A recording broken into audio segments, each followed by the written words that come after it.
Nabi Muhammad SAW bersabda, aku sangat tidak suka dengan pesimis. Saya tidak bisa, saya tidak mampu, saya tidak akan maju, saya tidak akan sembuh. Itu semua tidak ada. Dan kata Nabi SAW, dan saya suka dengan al-fa'al. Maka para sahabat mengatakan, ya Rasulullah, apa itu al-fa'al? Kata Nabi SAW, optimisme. Optimis. Saya bisa, saya mampu, ya, saya akan maju, saya akan membayar utang, saya akan sembuh, saya akan mendapatkan yang terbaik. Itulah ajaran agama Islam. Kita tidak pernah diizinkan dalam Islam untuk bermalas-malasan. Bahkan Nabi SAW berlindung dari kemalas-malasan. Wa'udzubika minal kasal, kata Nabi SAW. Aku berlindung kepadamu dari sifat malas. Dan juga kita dianjurkan untuk memiliki pendapatan, penghasilan yang akan mengharumkan nama kita di dunia, memenuhi kebutuhan kita, dan juga di akhirat nanti kita bisa membeli surga dengan harta kita. Umumnya firman Allah Subhanahu wa taala tentang jihad dimulai dengan bi amwalikum wa anfusikum, dengan harta kalian dan jiwa kalian. Dan sebelum Nabi SAW mengutus pasukan untuk berperang, mengorbankan jiwa, beliau kumpulin dulu semua sahabat, lalu memotivasi mereka untuk mengumpulkan harta mereka. Dari mana ada harta kalau orang tidak bekerja? Orang harus bekerja, ya, supaya bisa punya income. Dan dianjurkan juga setelah itu mereka kreatif, mengembangkan itu. Kita dibolehkan dalam Islam untuk menambah income kita. Dan tidak ada batas income dalam Islam. Boleh mencari lebih. Bahkan dinukil dalam banyak riwayat kisah-kisah para sahabat ridwanullahi alaihim, Abu Bakar, Uthman bin Affan, Talha bin Ubaidillah, Sa'ad bin Ubadah, kemudian Abdurrahman bin Auf. Bagaimana pada saat mereka meninggal, mereka meninggalkan harta yang sangat melimpah. Dan harta itu selama di dunia mereka pakai untuk kebutuhan mereka, juga dipakai untuk sedekah. Pada saat meninggal, karena menumpuk dan banyaknya keberkahan, dibagikan kepada ahli waris mereka. Jadi memang agama kita ini agama ilmu, agama yang penuh dengan produktivitas, inspiratif, ya, kreatif, inovatif. Semua itu dianjurkan setiap muslim memiliki sifat-sifat ini. Dan kita tidak boleh justru vakum, ya, pesimis, putus asa. Itu semua tidak ada dalam kamus seorang muslim. Maka pada kesempatan ini insya Allah kita akan bahas bagaimana seorang muslim lahir sebagai pengusaha yang inspiratif. Baik Ustaz, Masya Allah ya. Syukron atas mukadimahnya Ustaz. Masuk ke dalam tema kita pada sore hari ini Ustaz. Bagaimana seorang pengusaha muslim bisa menjadi inspiratif. Seperti yang tadi Antum bilang, kita ini muslim yang harus kreatif, inovatif, segala macam. Ada sebuah fakta di tengah berkembangnya teknologi Ustaz, di mana informasi mudah diakses zaman sekarang. Banyak kisah-kisah perjalanan, cerita-cerita sukses dari tokoh-tokoh yang dianggap mereka ini orang-orang terkaya di dunia Ustaz. Contohnya kayak Bill Gates, pemilik dari Microsoft, terus Mark Zuckerberg dari pemilik Facebook dan Instagram, terus juga ada Steve Jobs, pemilik dari Apple. Nah, pertanyaannya gimana kita seorang muslim, apakah boleh mengambil ilmu dari mereka Ustaz? Sedangkan mereka ini bukan orang-orang yang bertakwa kepada Allah, bukan orang-orang yang beriman, bahkan mereka orang-orang kafir gitu Ustaz. Gimana Ustaz? Dasar hukum, belajar dari orang non-muslim boleh. Dasar hukum. Diambil dalilnya dari sikap Nabi SAW kepada beberapa tawanan perang orang-orang non-muslim. Lalu Nabi SAW memberikan syarat di antara mereka untuk bisa lepas dari tawanan adalah mengajarkan umat Islam ilmu dan keterampilan yang mereka miliki. Jadi tidak ada larangan untuk kita mengambil ilmu, pengalaman dari orang non-muslim. Boleh saja. Selama syaratnya tidak bertolak belakang dengan agama Islam. Kalau mereka kembangkan misalnya usahanya dimulai dengan utang ribawi, dimulai dengan manipulasi data, dimulai dengan produk yang dijual adalah produk haram, sistem yang dipakai sistem haram, maka kita tidak perlu contohi. Tidak perlu kita contohi. Coba belajar gini, dari kehidupan Nabi SAW. Beliau betul-betul mengajarkan kepada kita membentuk pribadi yang betul-betul inspiratif, yang kreatif, yang inovatif. Semua bahasa-bahasa positif seperti ini Nabi SAW ajarkan kita. Dimulai dari tahun 1 Hijriah, pada saat beliau SAW hijrah ke Madinah.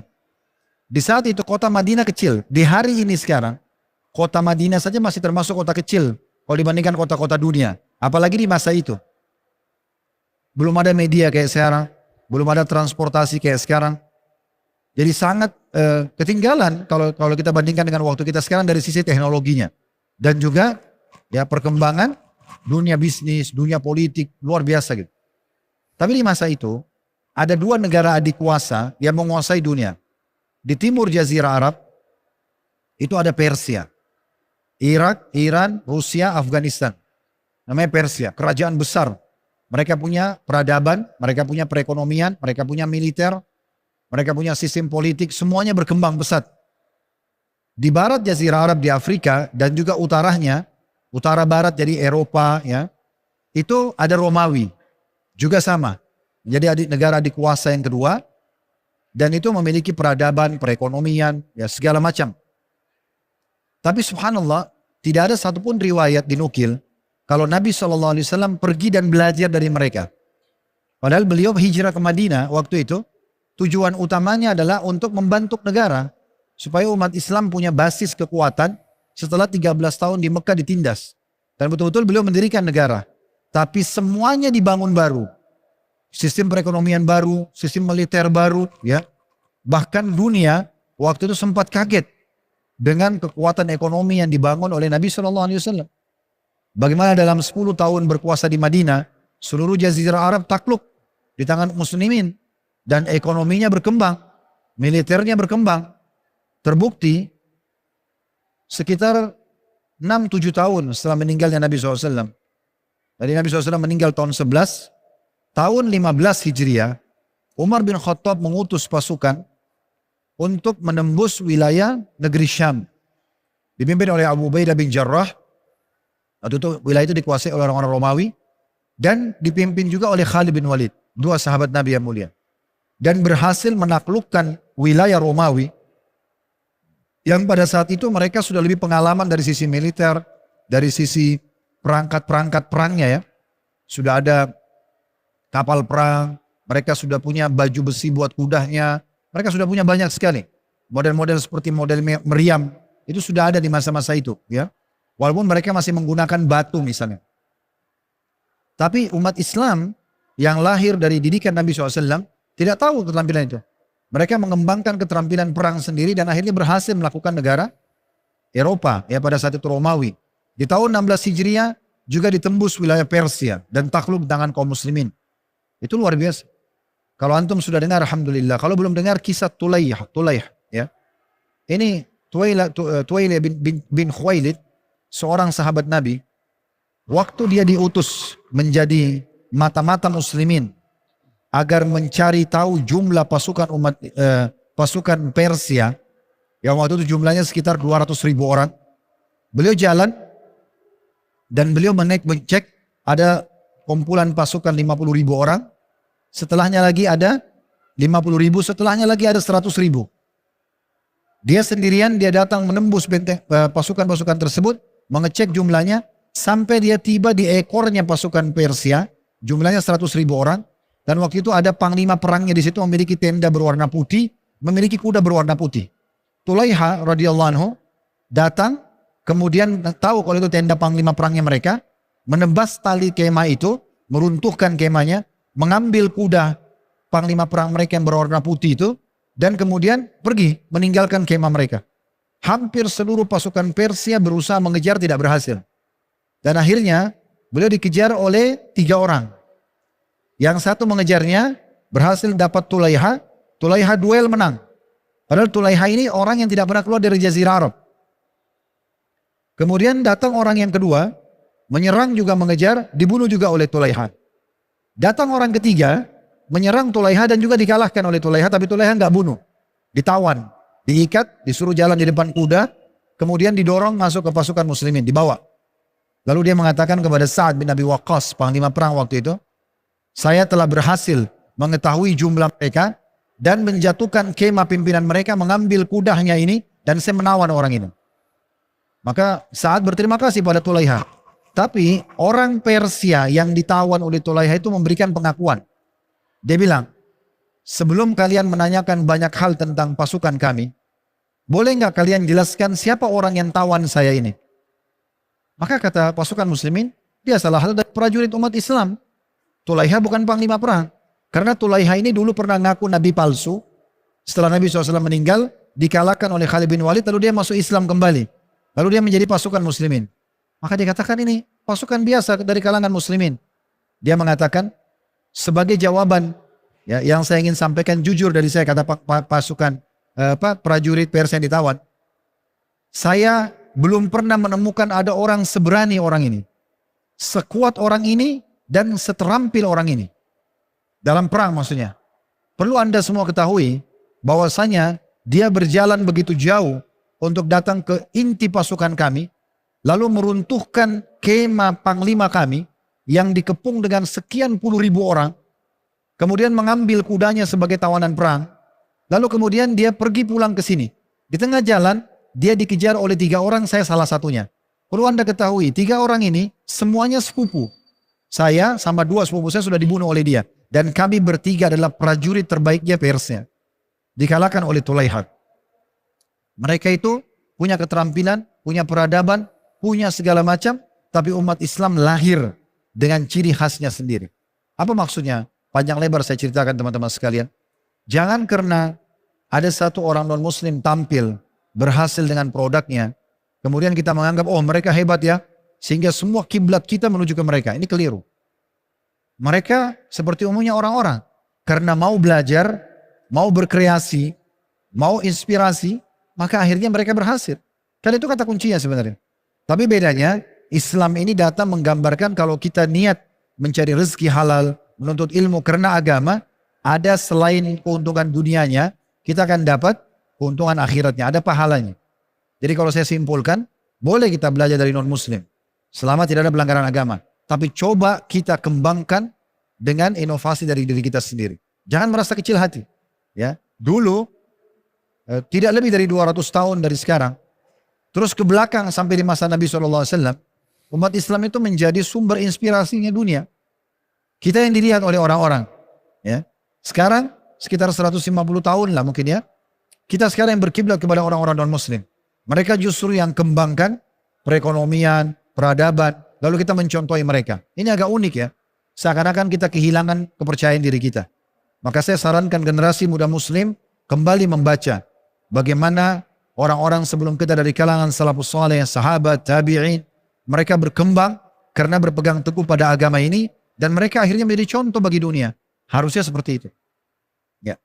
Nah, masalahnya sekarang gini Ustaz. Faktanya ya Ustaz ya. Ketika pengusaha-pengusaha yang baru berjalan, baru merintis gitu Ustaz.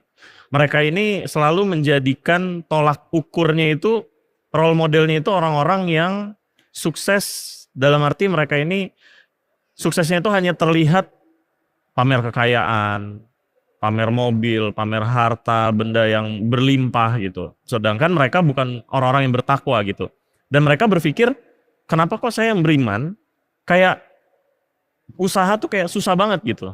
Padahal mereka ini orang-orang kafir, orang-orang yang tidak bertakwa kepada Allah. Tapi kenapa mereka malah mendapatkan prestasi dunia, sedangkan mereka yang merasa saya udah bertakwa kok, saya beriman kok, tapi kok kayaknya berat gitu ya. Nah ini gimana nih Ustaz, nasihat dari antum? Ya, kita jawab dari 2 sisi kali itu ya.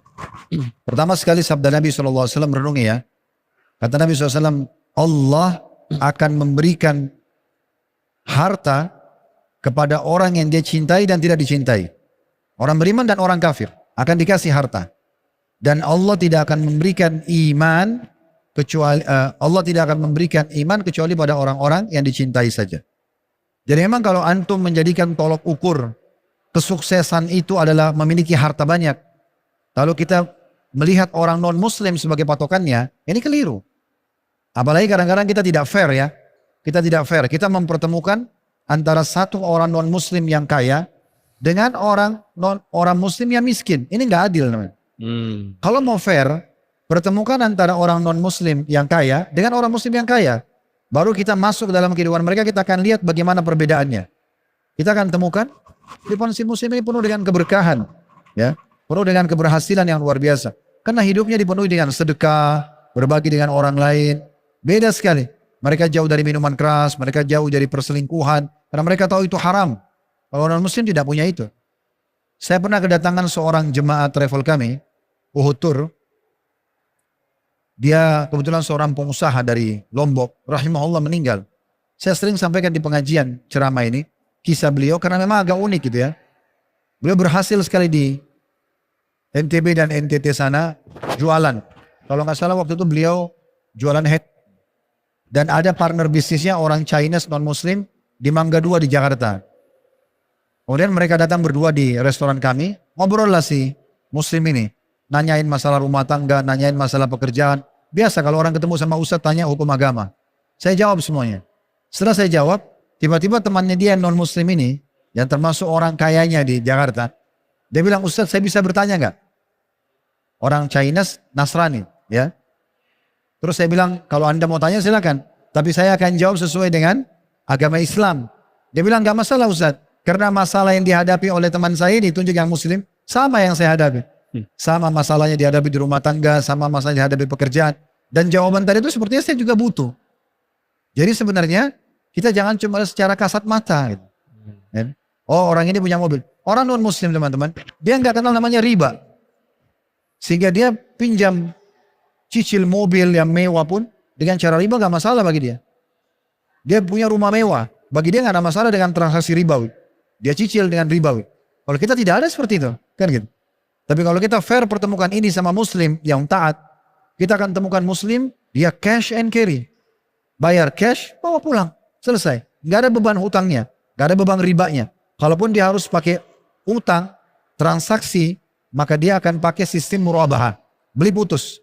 Diajak seorang Muslim yang lain belikan, kemudian dinaikkan keuntungan, lalu kemudian dibayar secara cara cicil. Sistem murabah. Kita punya sistem ada, kan gitu. Yeah. Itu satu sisi.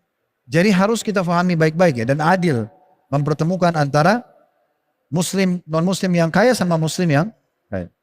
Yang kedua, sukses itu teman-teman, jangan selalu dihubungkan hanya dengan uang. Sukses itu luas, ya. Kalau kita haus dan berhasil menghilangkan haus kita, kita sudah sukses di haus itu. Kita lapar, berhasil dapat makanan dan hilang laparnya, kita sukses di situ. Kita capek, berhasil hilangkan dengan istirahat, kita sukses di situ. Kita lagi butuh pakaian, kemudian kita cuci baju itu dan kita setrika sesuai yang kita inginkan, ngecas rapi, kita sudah sukses, kan gitu. Sukses terlalu luas maknanya. Jadi kalau tolok ukurnya adalah sukses itu hanya orang yang punya uang saja, dikeliru. Karena bisa saja orang itu sukses di satu titik, nggak sukses di titik yang lain. Misal, dia kaya raya, tapi gagal rumah tangganya. Apanya yang sukses di sini? Kalau kita pukul rata semuanya, enggak. Kan gitu. Berarti dia masih gagal. Dia sukses di pengumpulan harta, tapi dia gagal dalam rumah tangga. Padahal dia juga kalau berhasil punya pasangan hidup, ada tempat pelampiasan biologis, ada teman curhatnya, kan itu juga kesuksesan. Tapi ini lumpuh dari dia. Atau ada orang kaya iya, punya pasangan ya, gak punya anak. Misal. Contoh, kan gitu. Atau dia divonis kena penyakit kronis. Misal. Saya pernah duduk ya, dengan salah satu pangeran di salah satu negara Arab. Ramadan. Saya ikut buka puasa di majelisnya beliau. Semuanya orang makan enak-enak, beliau sendiri makan berbeda. Makannya cuma sayur dengan kuahnya aja. Jadi dia tidak bisa menikmati makanan yang begitu banyak dan enak itu. Dia cuma makan yang itu saja. Belum tentu seseorang yang terlihat melimpah kaya raya, lalu dia sukses di semua sisi. Enggak. Oleh karena itu yang terbaik dalam suri tauladan adalah Nabi Muhammad SAW. Karena beliau betul-betul sukses dalam semua lininya. Menjadi suami, menjadi ayah, menjadi anak, menjadi teman, sahabat, menjadi pengusaha, menjadi politikus. Ya. Menjadi hamba Allah yang berbakti, yang bertakwa, semua sukses. Maka kalau mau jadikan saudara beliau, yang Allah sebutkan dalam surah Al-Ahzab, laqad kana lakum fi Rasulillahi uswatun hasanah. Pada diri Rasulullah Muhammad SAW ada suri tauladan yang baik. Jadi dengan dua jawaban ini, mudah-mudahan saya harap generasi muda muslim bisa faham, ya. Jadi tolong jangan selalu mempertemukan antara keadaan Anda yang mungkin ekonominya masih menengah ke bawah, dilihat orang non-muslim yang kaya. Gak adil. Pertemukan coba non-muslim yang sama keadaannya sama antum. Pendapatan antum 5 juta per bulan, cari non-muslim yang 5 juta per bulan. Kita akan tahu bandingnya nanti. Beda sekali. Si muslim akan kita temukan lebih banyak keberkahan dalam hidupnya. Jadi begitu. Kalau ada satu non-muslim miliarder, punya uang 100 miliar, 200 miliar, pertemukan sama muslim juga yang ratusan miliar, baru kita bisa bedakan.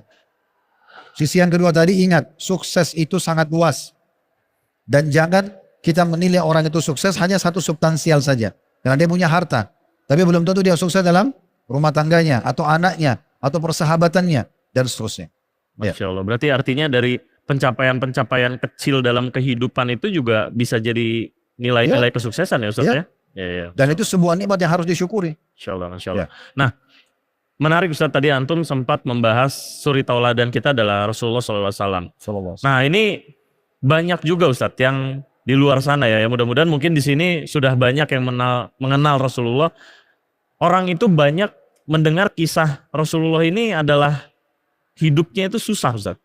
Hidupnya susah, nggak punya harta, rumahnya aja nggak bagus gitu, tempat tinggalnya seperti itu, bahkan pakaiannya segala macam. Nah, ternyata faktanya Rasulullah ini, Nabi Muhammad ini adalah sosok yang beliau sukses pengusaha, menjadi seorang politikus, sukses juga menjadi kepala rumah tangga. Mungkin Antum bisa ceritakan Ustaz untuk memotivasi teman-teman di sini memflashback bahwa Rasulullah ini merupakan seorang pengusaha yang sukses gitu Ustaz.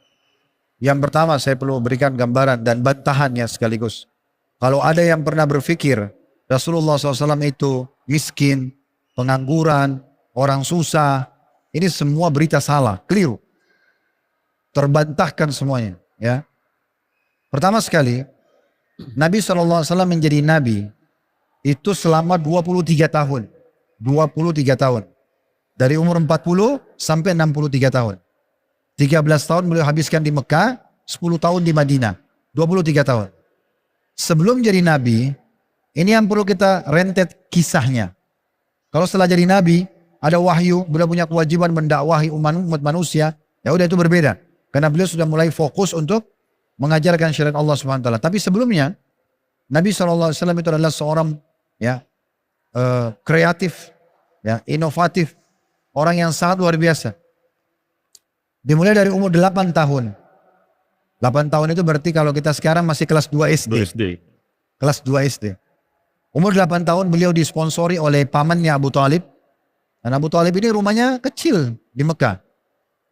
Lalu beliau tinggal sama pamannya karena pamannya orang miskin. Dan punya banyak keturunan. Maka Nabi SAW membantu Abu Talib. Dengan cara bagaimana? Nabi bekerja. Umur 8 tahun sudah kerja. Dan waktu itu profesi yang paling dominan di Mekah dan income-nya besar, juga terhormat, itu jadi pengembala kambing. Karena hampir semua rumah masyarakat di Mekah punya domba atau kambing. Dan mereka butuh orang yang mengembalakan. Bawa domba itu, kemudian diberi makan, dijaga, sore dipulangkan. Nanti mereka bayar upah. Makanya kata Nabi SAW, saking mulianya pekerjaan mengembala kambing ini, tidak ada seorang nabi pun kecuali pernah mengembala kambing. Ya. Sekali lagi, jangan lihat pertemukan kerjaan profesi gembala kambing ini sama dengan keadaan kita sekarang. Sekarang orang gambarnya pengembala kambing, oh orang di kampung, orang tidak punya pendidikan. Bagi dia seperti itu. Kalau di masa dulu tidak. Satu Mekah orang semua punya domba dan butuh digembalakan. Jadi Nabi SAW bekerja, punya income dari umur 8 tahun sampai 21 tahun. Itu kalau kita hitung 13 tahun. Beliau kerja, beliau membiayai pamannya dan sepupu-sepupunya. Setelah 21 tahun, kalau dalam buku Ar-Rahiqil Makhtum, di umur 25 tahun. Tapi yang pernah saya temukan 21 tahun. Di situ beliau pindah profesi. Mulai pindah berpikir untuk berbisnis. Maka beliau karena sudah punya julukan As-Sadiqul Amin, orang yang jujur dan terpercaya. Dan ini didapatkan, dinukil dari kisah Abdullah bin Hamzah radhiyallahu anhu. Abdullah bin Hamzah ini berkata, saya pernah bertransaksi dengan Nabi SAW 3 tahun sebelum penobatan masa kenabian. Lalu saya beli produk, tertinggal ada transaksi yang belum selesai. Maka saya bilang pada Muhammad, waktu itu Nabi SAW belum jadi Nabi, agar menunggu, saya akan persiapkan hartanya atau bayarannya. Lalu saya lupa, 3 hari kemudian baru saya ingat. Saya kembali ke lokasi yang sama, saya temukan Nabi SAW masih ada di situ menunggu. Lalu saya bertanya, apakah Anda menungguku selama 3 hari begini? Kata Nabi SAW, wahai anak muda, engkau telah menyulitkanku. Sungguh, aku telah menunggumu di sini selama 3 hari. Maka karena itu keluar julukan As-Sadiqul Amin. Orang yang sangat jujur dan terpercaya. Mana orang sekarang teman-teman? Transaksi, orang beli barang, terus dititipin, habis itu ditinggal selama 3 hari masih mau nunggu di situ.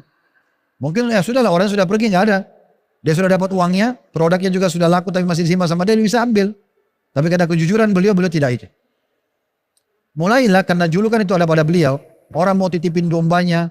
Di umur 21 tahun beliau iklanin, saya akan bisnis ke negeri Syam. Waktu itu memang pedagang-pedagang yang besar, yang kaya raya di Mekah, mereka bisnisnya ke negeri Syam. Lebanon, Syria, Jordania, Palestina. 4 negara dulu namanya Syam. Maka beliau mengiklankan, saya akan ke Syam. Siapa yang mau investasi silakan. Orang berbondong-bondong datang karena Nabi SAW, As-Sadiqul Amin. Orang yang jujur dan terpercaya. Orang titipin semua uang. Termasuk yang titip uang adalah Khadijah radhiyallahu anha. Sebelum menikah dengan Nabi SAW sekitar 4 tahun. Maka dititipkanlah uang. Semua pengusaha Mekah waktu itu punya satu saja cara untuk bisnis. Yaitu mereka bawa uang cash. Waktu itu emas atau perak ke negeri Syam. Kurang lebih 1 bulan perjalanan naik kuda atau unta. Ke negeri Syam sebulan setengah. Bawa uang cash. Pergi ke Syam. Beli barang. Bawa produk ke Mekah. Lalu dijual.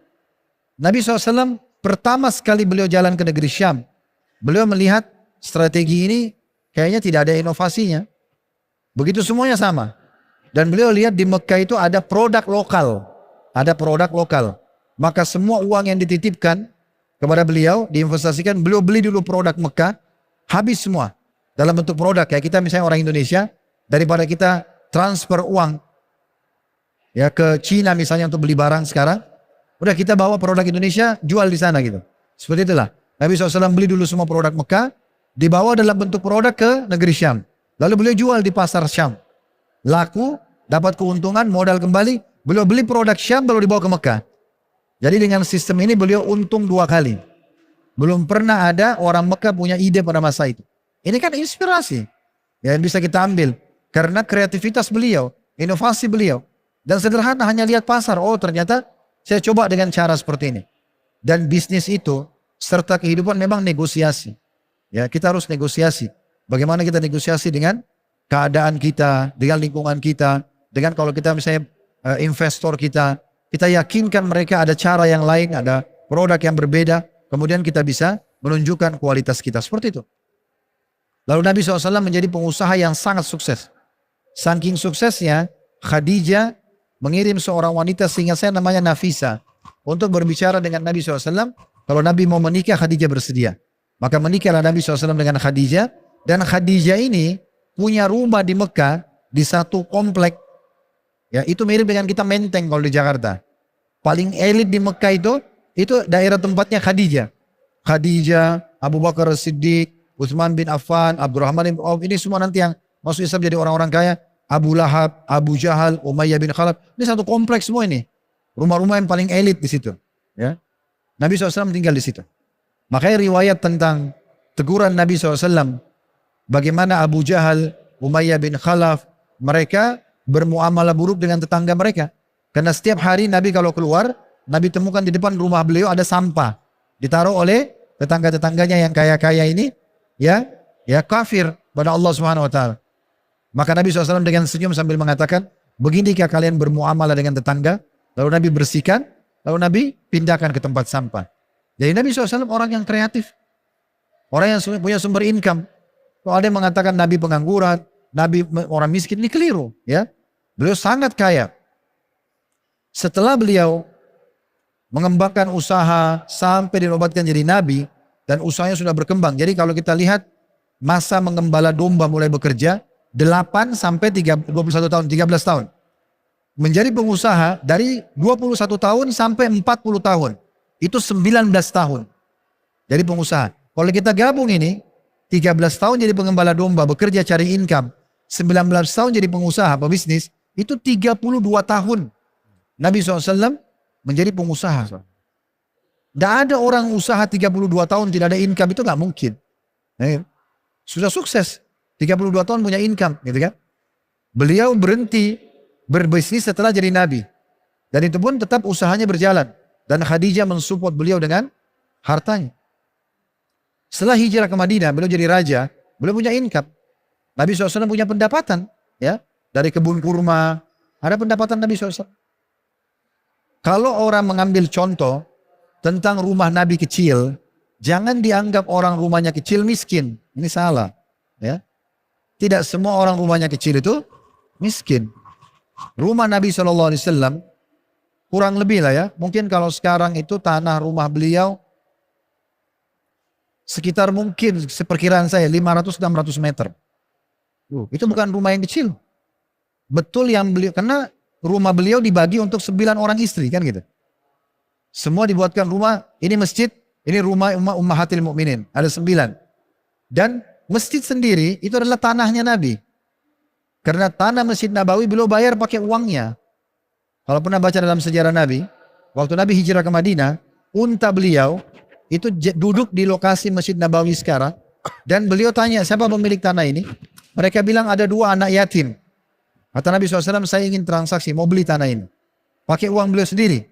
Kalau beliau miskin, beliau gak punya uang beli tanah. Kemudian, datang walinya, pamannya anak yatim ini, 2 orang yang pegang hartanya anak yatim ini. Karena anak yatim itu anak-anak muslim yang meninggal ayah mereka, sementara mereka masih belum balik. Oleh karena itu 2 anak yatim pemilik tanah Masjid Nabawi itu ada paman mereka yang jadi walinya karena masih belum balik. Maka pamannya datang, paman 2 anak yatim mengatakan, ya Rasulullah, ambil saja. Kami wakafkan tanah ini. Kata Nabi SAW, tidak. Saya beli.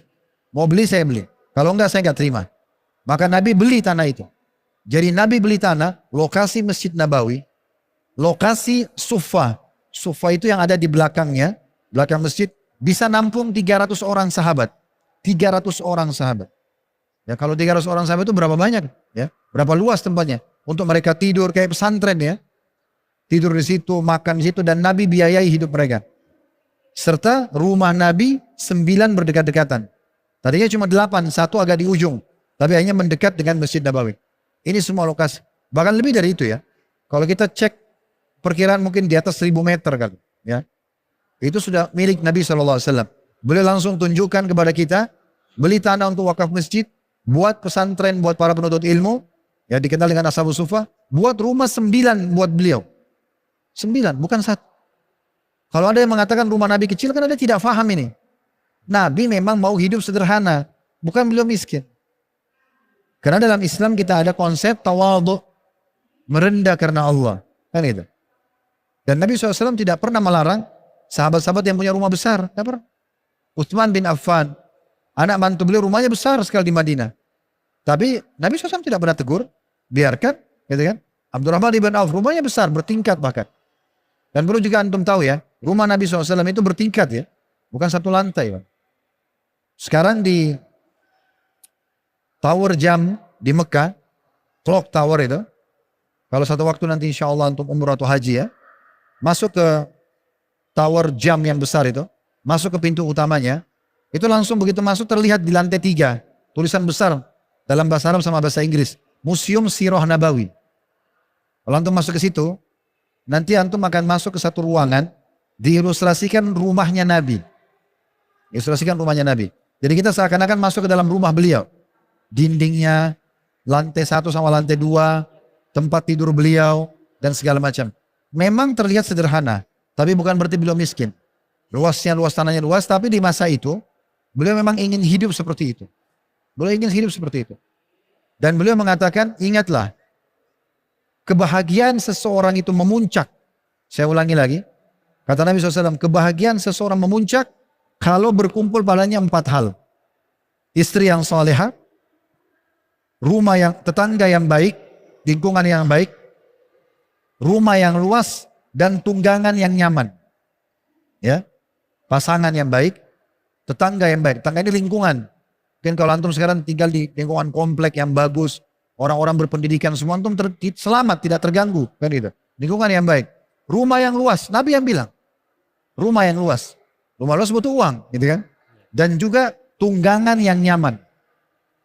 Kalau antum garis bawahi, Nabi SAW punya kuda, punya unta, buat diri sendiri beliau. Beliau juga siapkan buat istri-istrinya unta. Unta itu kalau kita sekarang mobil gitu kan. Karena masa itu memang orang pakai unta. Bahkan kalau saya mungkin bisa katakan di setiap rumah Nabi itu ada untanya sendiri. Ini perlu digarisbawahi baik-baik gitu ya. Supaya jangan salah faham. Dan beliau mengatakan, lanjutan hadisnya, kesengsaraan itu ada pada 4. Istri yang buruk akhlaknya, kalau mungkin perempuan laki-laki yang buruk akhlaknya. Tetangga yang buruk, rumah yang sempit, tunggangan yang tidak nyaman. Kan jelas gitu. Ya. Oh, Insya Allah ya, ternyata cukup menginspirasi ya. Kembali mengingatkan kita bahwa Rasulullah SAW ini adalah sosok yang kaya sebetulnya Ustaz ya. Cuma memang memilih kehidupan seperti itu. Nah, tapi terkadang gini Ustaz, mungkin yang bisa dikatakan manusiawi ya. Kita ini sebagai orang-orang yang kadang berpikirnya itu realistis Ustaz. Kisah-kisah itu kan diceritakan dalam bentuk sejarah, cerita, sirah nabawi segala macam. Dan hanya tersisa jejak-jejak kisah-kisah dari orang-orang kaya, para sahabat, Abdurrahman bin Auf, Utsman bin Affan, termasuk kisah perjalanan Rasulullah.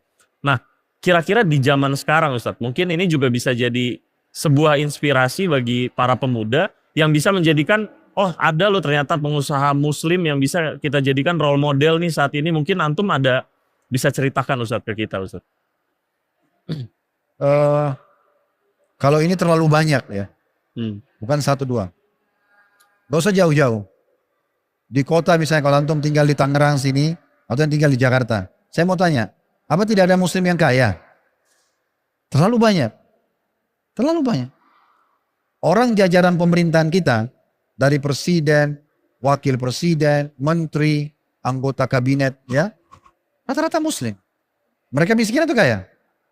Kaya, pasti kaya. Punya income, kan gitu. Gak ada yang miskin mereka. Hitungannya sudah miliaran semua, bisa katakan miliaran gitu. Miliarder gitu ya. Gajinya berapa puluh juta, misalnya income-nya segala macam lah. Belum mereka punya usaha. Kan banyak. Banyak sekali kalau kita mau itu. Kemudian juga di negara-negara Islam. Saya tidak pernah dengar ada yang mengatakan Indonesia itu negara miskin. Tidak pernah. Saya tahunya negara Indonesia negara kaya. Iya. Dan mayoritas kita muslim. Negara Timur Tengah sekarang. Saudi, Emirat, Qatar, ya, negara-negara kaya, kan gitu. Bahrain dikenal dengan negara kaya, padahal padang pasir gitu. Kaya itu kan muslim. Ya, terlalu banyak ya contoh-contohnya dalam masalah ini. Jadi memang terlalu banyak kisah-kisah dan tidak usah kisah. Fakta di lapangan kalau banyak sekali muslim yang berhasil. Permasalahannya begini teman-teman sekalian. Kita ini kadang-kadang malas untuk belajar. Jadi kadang-kadang kita ini salah paham dengan makna qanaah. Apa itu qanaah? Merasa cukup. Teman-teman, makna qanaah, merasa cukup ini bukan berarti antum tidak menambah income atau menambah prestasi. Keliru. Qanaah itu maksudnya apa? Kalau antum lagi makan, kemudian ini supaya paham ya, qanaah itu merasa cukup itu seperti apa? Kita lagi makan, kita nggak tamak untuk membayangkan makanan lain. Kita lagi makan nasi, tempe sama sambal. Ya udah, kita nggak bayangin lagi ayam, kambing di luar sana. Itu namanya qanaah. Merasa cukup dengan ini. Bukan qanaah itu, kalau antum sudah punya income 1 juta, ya udah deh, saya begini aja. Saya nggak usah cari 3 juta. Itu bukan qanaah. Salah paham. Qanaah itu merasa cukup, maksudnya antum tidak tamak untuk memiliki yang sedang lebih dari apa? Keluar daripada yang bukan milik antum atau yang mendapat yang bukan milik antum. Jadi harus paham baik, ya. Jadi teman-teman coba belajar, tingkatkan, ya. Kalau kita sudah S1 mau S2, S3 lagi. Kita sudah punya satu usaha kecil, warung kopi kecil. Jangan merasa cukup. Ayo kembangin lagi, kreatifkan. Inovasi. Pikir bagaimana membuat produk-produk baru. Saya teman-teman sekalian, saya beri contoh saja. Walaupun background kami agama, tapi saya tidak merasa, masa saya agama cuma bisa duduk mengajar saja? Kalau orang lain bisa mengembangkan usaha, kenapa saya nggak bisa? Alhamdulillah bergabung sekarang lebih dari 225 orang di kantor kita. Bisa di bawah manajemen kami itu. Walaupun saya backgroundnya agama, saya bisa memanage mereka. Dengan berapa orang akunting, berapa orang finance. Ya. Berapa orang marketing, mereka bergabung semua. Dan mereka di bidangnya masing-masing. Dulu diskusi saya bisa masuk ke alam mereka. Yang penting kita mau. Jangan membatasi diri kita seakan-akan saya tidak tahu. Kalau antum tidak mau belajar, nah itu memang betul. Ya, kita tidak mau belajar, tidak mau berkembang, ya susah. Sehingga akhirnya setelah kita tidak mau kembangkan, kita merasa sudahlah begini aja. Ya sudah. Saya kasih contoh, kalau ada 2 orang bekerja menjadi OB di satu perusahaan misalnya. Maaf kalau teman-teman yang kebetulan profesinya sama. Saya cuma kasih inspirasi. Kalau 2 orang ada bekerja menjadi OB, dua-duanya ini dengan gaji yang sama, anggaplah 2 juta rupiah misalnya. Gajinya. Tapi yang satu ini kreatif, yang satunya tidak. Kreatif maksudnya apa? Dia tanya ke HRD di kantornya, kira-kira saya kalau OB, bisa nggak saya pindah jabatan nih? Kerja ke divisi lain. Oh bisa, kalau ada keterampilan. Oke, apa saja bidang di kantor ini? Ada bidang ini, ada bidang ini, ada divisi ini, divisi ini, divisi ini. Apa saja dibutuhkan? Ini loh keterampilannya untuk divisi ini, untuk yang ini. Kita pelajari. Lalu dia mempelajarinya. Atau mungkin dia kebetulan punya skill di situ. Kami pernah punya seorang ikhwah yang bergabung di kantor. Dia bergabung di restoran. Tapi ternyata dia punya skill IT. Dan akhirnya pindah ke bidang IT. Kan gitu. Tidak ada sesuatu yang melarang itu. Kalau dia berpikir bagaimana kreatif. Dan bagaimana coba meningkatkan skill dia. Bahasa lain SDM ya. Sumber daya manusia. Apa yang ada dalam diri potensi dia kembangkan. Maka kita akan temukan si A yang mau mengembangkan skillnya tadi. OB. Dengan si B yang mengatakan sudahlah. Gaji saya 2 juta. 1 juta buat istri saya. 1 juta buat saya cukup. 5 tahun ke depan. 10 tahun ke depan kita akan temukan OB yang pertama. Itu sudah jadi manajer di satu perusahaan. Yang kedua akan tetap jadi OB. Kan gitu. Tinggal orang itu mau atau tidak sebenarnya. Kalau dia selalu merasa dirinya begini aja dia sudah. Ya sudah. Innamal a'malu binniyat. Semua sesuai dengan niatnya. Saya temukan hadits ini teman-teman sekalian bukan hanya dalam ibadah. Antum kalau niatnya ya sudahlah, saya begini saja. Itu kan niat. Maka Allah kasih begitu saja. Waktu kita sama. Kita sama orang yang paling kaya di dunia sama. 24 jam waktunya. Matanya sama 2. Tangannya 2 sama. Sama. Jantungnya 1 sama. Kalau orang-orang kaya itu waktunya 27 jam. Lebih 3 jam dari kita mungkin bisa. Kenapa dia bisa, saya nggak bisa? Karena antum masih memiliki sifat al-malas. Nggak mau kreatif. Masih mau malas. Udahlah begini aja. Ya begitu sesuai dengan niatnya. Dan itu. Kenapa ada orang setelah S1 mau S2? Karena dia mau kembangkan. Berhasil akhirnya. Sudah S2 mau S3. S3 mau profesor. Mau. Dan itu kan akan menambah income dia otomatis. Kalau dia mengajar di satu instansi pendidikan misalnya, contoh. Atau dia tadi di perusahaan, dia meningkatkan skillnya ikut keterampilan apa, lalu kemudian dia ngajukan ke perusahaan mungkin bisa naik gajinya, contoh. Ya. Oke, syukran Ustadz. Mungkin sebagai penutup kita sudah bisa tarik kesimpulan bahwa kita harusnya sebagai seorang muslim harus bangga ya Ustadz ya. Karena mulai dari role model kita sudah ada Rasulullah SAW, para sahabat dan para salaf soleh. Dan juga kita memiliki pedoman Al-Quran dan sunnah-sunnah dari Nabi SAW. Termasuk bagaimana kita mengaplikasikan kehidupan kita dan juga bagaimana kita menjadi seorang pengusaha muslim yang inspiratif. Mungkin terakhir, Antum bisa berikan tips kepada kami semua di sini. Bagaimana agar kita tetap istiqomah berjalan menuju seorang pengusaha muslim yang inspiratif seperti tema kita pada sore hari ini, Ustaz. Tafadhol, Ustaz. Belajar. Poin pertama, belajar. Dan jalankan sabda Nabi SAW.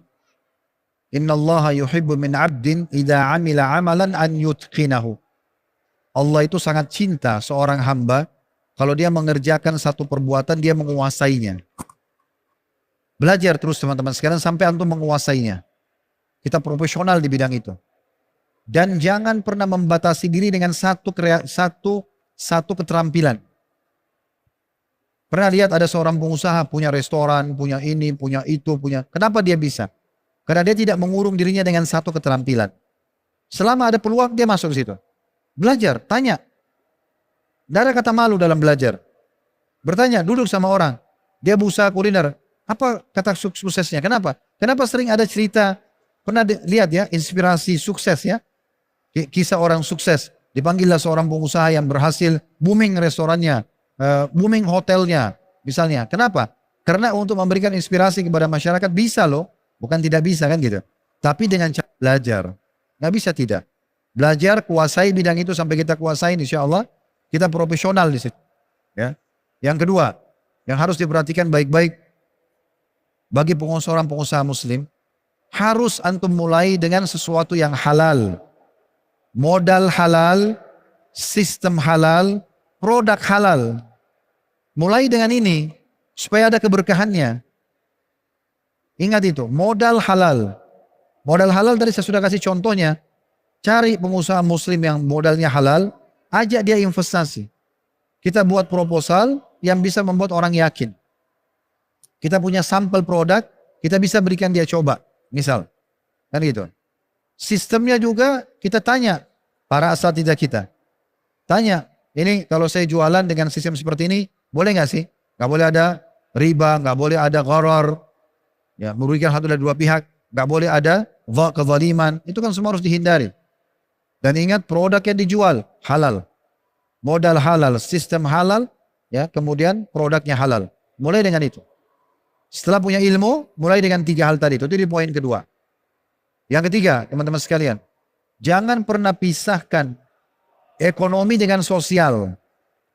Sedekah, sedekah teman-teman sekalian. Ingat hadis Bukhari, Nabi SAW bersabda, ada orang yang sedang menunggu hujan turun di kebunnya, dan waktu itu musim paceklik panas sekali.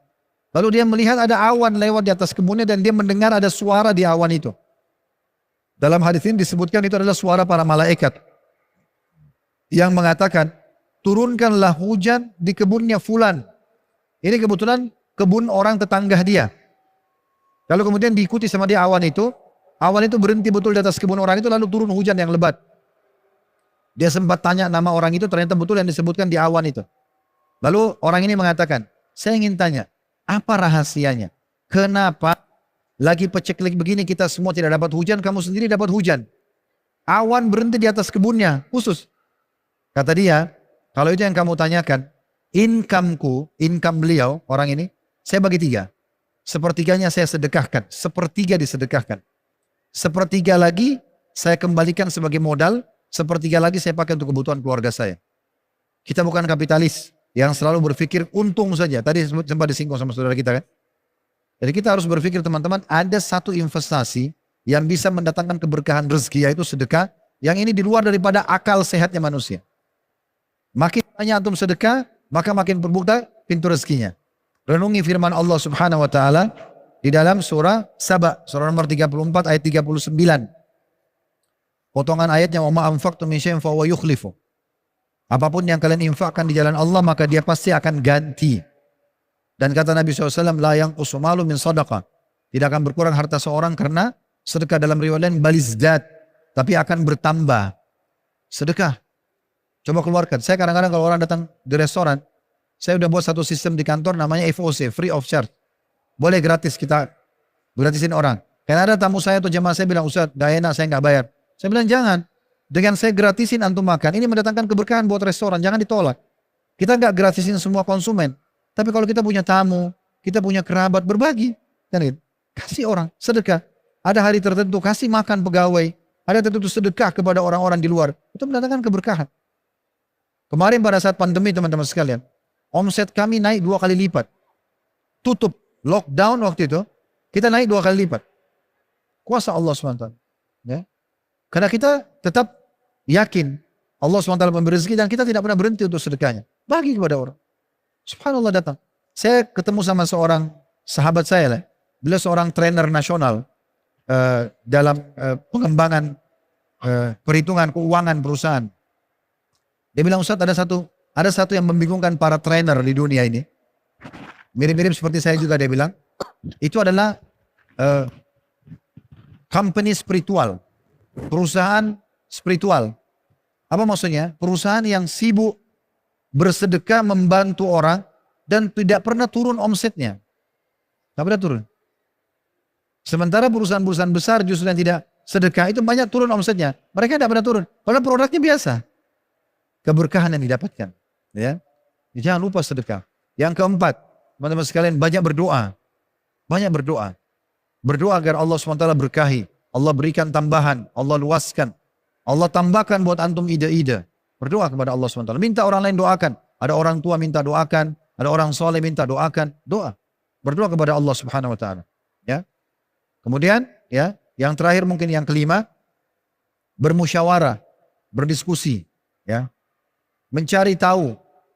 Kira-kira untuk mengembangkan usaha atau yang bergerak di usaha yang sama ini, itu siapa saja? Ya kompetitor antum mungkin, antum belajari apa saja.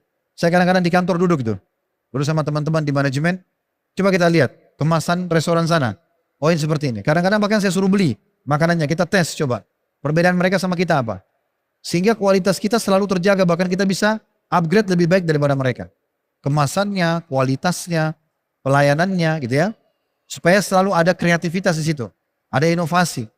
Orang tidak jenuh, pasar tidak jenuh dengan kita. Karena adanya perubahan-perubahan.